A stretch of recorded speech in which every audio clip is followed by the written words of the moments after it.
کے پیارے دیوانوں، گزشتہ ویڈیو کا ایک تھوڑا سا حصہ باقی رہ گیا تھا جو آپ کی سماعتوں کے حوالے میں کرنے جا رہا ہوں، اور وہ یہ کہ آپ نے سماعت فرمایا تھا صحرائے عرب کے اس قافلے کے پورے واقعے کو، اور میرے آقا مصطفیٰ جان رحمت صلی اللہ علیہ وسلم کا وہ معجزہ تھا۔ پانی کی ضرورت پڑی، ایک عبوسی غلام آیا اور اس نے پانی کا مسکیجہ دیا، اور اس کے بعد مصطفیٰ جان رحمت صلی اللہ علیہ وسلم کی اس واقعے کو دیکھ کر اور معجزے کو دیکھ کر وہ بڑا حیران ہوا، بڑا حیران ہو کر اس نے مصطفیٰ جان رحمت صلی اللہ علیہ وسلم سے اجازت چاہی کہ سرکار آپ مجھے اجازت دیں کہ میں آپ کے ہاتھ کو بوسہ دوں، اس کو چوم لوں۔ اور مصطفیٰ جان رحمت صلی اللہ تعالیٰ علیہ وآلہ وسلم نے اپنے ہاتھ کو آگے بڑھایا، اس نے بوسہ دیا۔ مصطفیٰ جان رحمت صلی اللہ علیہ وسلم نے اپنے مبارک ہاتھ کو اس حبشی غلام کے چہرے پر پھیر دیا جو کالا کلوتا تھا۔ مصطفیٰ جان رحمت صلی اللہ علیہ وسلم کے ہاتھ پھیرنے کی برکتوں کے وسیلے سے اور میرے آقا مصطفیٰ جان رحمت صلی اللہ علیہ وسلم کی ہاتھ کے برکتوں کے وسیلے سے اس حبشی کا جو کالا بلیک کلر تھا وہ روشن ہو گیا اور چمکدار ہو گیا، اور وہ بڑا خوش ہوا۔ اس نے کہا کہ حضور، آپ نے صرف میرے چہرے کو ہی نہیں چمکایا بلکہ میرے دل کو بھی چمکا دیا ہے۔ میں چاہتا ہوں کہ آپ کی بارگاہ میں کلمہ پڑھ کر میں آپ کا امتی اور مسلمان ہو جاؤں۔ مصطفیٰ جان رحمت صلی اللہ تعالیٰ علیہ وسلم نے اس کا ویلکم کیا، اور اس حبشی غلام کو کلمہ پڑھوایا، اور کلمہ پڑھوا کر مسلمانوں کی جماعت کے اندر اس کو شامل فرما لیا۔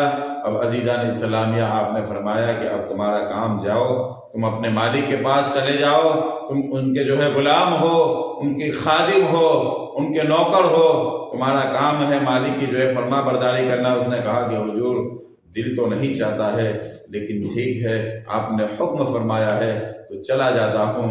اب حبشی غلام دوست، اب بزرگوں، جس کا بلیک کلر اور بالکل رنگ کالا تھا، حبشی تھا، مصطفیٰ جان رحمت صلی اللہ علیہ وسلم کی بارگاہ میں وہ صاحب ایمان ہو گیا ہے، اس کا چہرہ چمک گیا ہے، چمکنے لگا ہے، دمکنے لگا ہے۔ جیسے ہی وہ اپنے مالک کے پاس پہنچا تو اس نے مالک کے پاس جا کر کہا کہ حضور کہیے آپ کا کام پورا ہو گیا ہے۔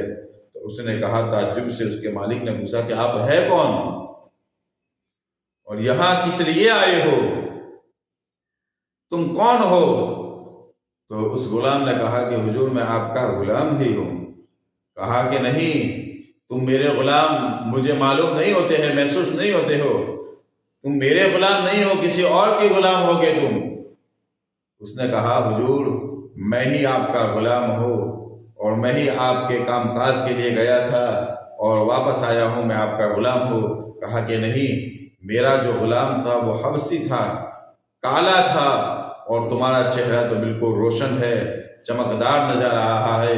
تو اس نے ساری باتیں سنائی، بتائی، اور کہا کہ حضور یہ اس طرح سے پورا واقعہ پیش آیا۔ اس اپنے مالک کی بارگاہ میں مالک کو اس نے یہ ساری باتیں سنائی اور کہا کہ اس طرح سے سارا واقعہ پیش آیا۔ اللہ کے نبی صلی اللہ علیہ وسلم کی تعریف توصیف کرنے کے بعد اس کے مالک کا دل بھی روشن ہو گیا۔ اس نے کہا کہ جب تم نے کلمہ پڑھا ہے تو میں بھی چاہتا ہوں کہ اس مصطفیٰ جان رحمت صلی اللہ علیہ وسلم کی بارگاہ میں پہنچوں اور کلمہ پڑھ کر مسلمان ہو جاؤں۔ عزیزان اسلامیہ، تاریخ کے حوالے سے اور سچی حقائق کے ذریعے بات یہ روایت تحریر فرمائی گئی ہے کہ اس حبشی نے تو کلمہ پڑھا، لیکن اس کے مالک نے بھی مصطفیٰ جان رحمت صلی اللہ علیہ وسلم کی بارگاہ میں پہنچ کر وہ بھی صاحب ایمان ہو گیا، اس نے بھی اپنی دنیا اور آخرت کو چمکا لیا۔ کہنے کا مقصد اور بتانے کا مقصد یہی ہے کہ مصطفیٰ جان رحمت صلی اللہ علیہ وسلم کے مقام اور شان اور مرتبے کو ہم سمجھ نہیں سکتے ہیں۔ یہ ہمارے لیے خوش نصیبی یہ ہے کہ اللہ نے ہمیں ان کی امت میں پیدا فرمایا ہے، ان کے امتی بنایا ہے۔ یہ اللہ تبارک و تعالیٰ کا بڑا فضل ہے، اللہ کا بڑا کرم ہے۔